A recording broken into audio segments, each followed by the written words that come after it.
aussi Londres.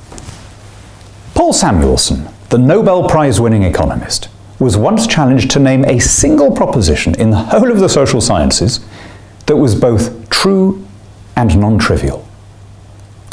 He responded by identifying David Ricardo's theory of comparative advantage. He said that it is true need not be argued before a mathematician, and that it is non-trivial is attested by the thousands of important and intelligent men who fail to understand it even after it's been explained to them.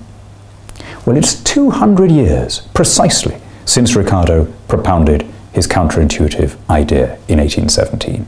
And to this day, thousands of important and intelligent men fail to grasp it. And the reason is that it is extremely difficult. It's running up against intuitions encoded deep in our genome. How many times have I heard newspaper editors, academics, politicians claiming that the theory is somehow out of date because it doesn't take account of the global modern economy with cheap labor and mobile labor and all the rest of it?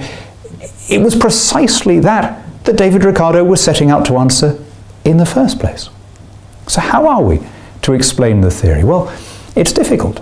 I mean, most people understand that if Britain is very good at financial services and China is very good at making cars, that it makes sense for Britain to concentrate on the services and China to concentrate on the automotive industry. Most people will understand that without needing to have it explained to them. But what when the Chinese get to be better at both financial services and cars? How can it still be in Britain's interest to trade with them? Sure, we can all see that it would be in China's interest, but how is it that free trade in that situation still works to the benefit of both countries? Well, it's difficult to explain without actually going in to the basic logic, but let me have a go at it. Think of it as it being your family rather than a whole country. Suppose that suddenly, because of productivity gains in China, everything Chinese becomes much, much cheaper. Well, you can see that you'd be able to sustain the same standard of living by working shorter hours because prices would have fallen. You'd then be able to use the time you'd saved to earn more money doing something else, even if that something is an area where the Chinese in absolute terms had an advantage over you. Yeah, they're a lot better off, but you're better off too. Well, let me put it another way. I'm borrowing this illustration from Matthew Ridley. Winston Churchill was a brilliant bricklayer. You can see it today. You go and look at the wall he built around his country house in Kent. The trowel work is superb. So would it have made sense, whenever Winston Churchill needed any work done to his house, for him to have done it himself?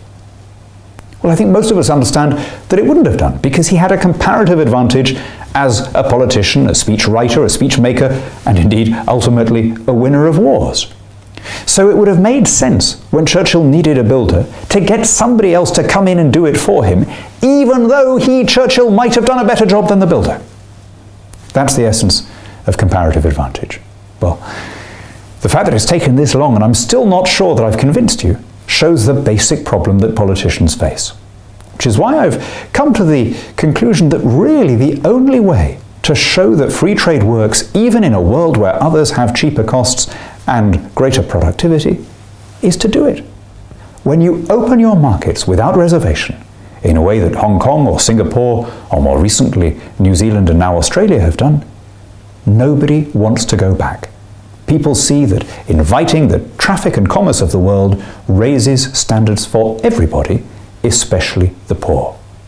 Britain now has an opportunity to do precisely that. Let's make sure we seize it.